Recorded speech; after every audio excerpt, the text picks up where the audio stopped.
bismillahir rahmanir rahim, sallallahu alaihi karim.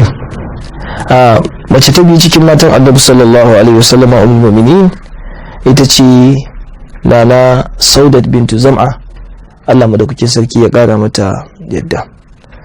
Nana Saudat bintu Zam'a ibn Qais nasabarta take, kuma mahaifiyarta ita ce Shimus bintu Qais. Shimus bintu Qais. Nana Zam'a, Nana Saudat tana da yan uwa, tana da kuma waɗanda suke maza da mata, waɗanda dukkaninsu sun yi wato hijira, sun sahibanci Annabi sallallahu alaihi wasallam. Nana Saudat tana da ɗabi'a kyawawa ko kyakkyawar ɗabi'a, tana cikin waɗanda suka yi hijira a farkon musulunci, da ita da mijinta wato wanda ya rasu mai suna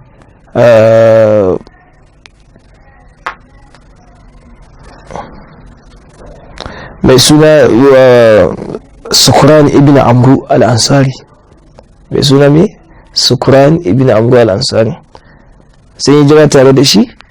Daga nan kuma Allah madaukakin sarki ya sa suka dawo, da suka dawo kuma sai mutuwa ta kama shi ya rasu.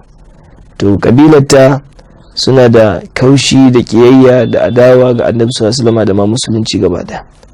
To wannan abun shine ya ga cewa Annabi sallallahu alaihi wasallama saboda karamcinsa da kuma girmamawarsa ga al'umma, ya ga to bara ya dauke mata wannan kuncin da damuwar.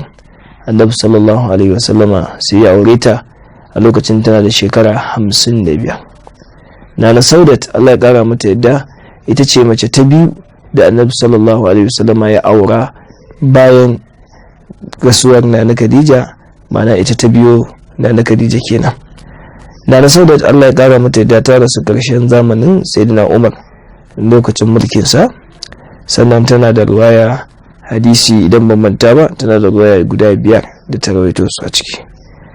Nana Saudat mutuniya ce ta kirki, kamar yadda Nana Aisha take yabanta, take cewa ita ba ta ganin mace wacce take mai kima da daraja da sanin ya kamata ba irinta.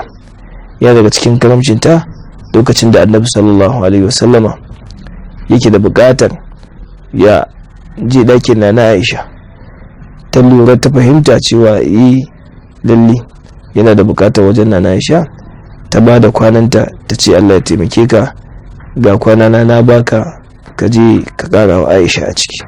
Kaga karamcinta, saboda dattijuwa ce ita, kuma Nana Aisha yarinya ce, ta dauki kwanakinta ta miƙawa Annabi sallallahu alaihi wasallama, ta ba da yancinta. To lalle wannan baiwa Allah ta cancanci a yaba mata.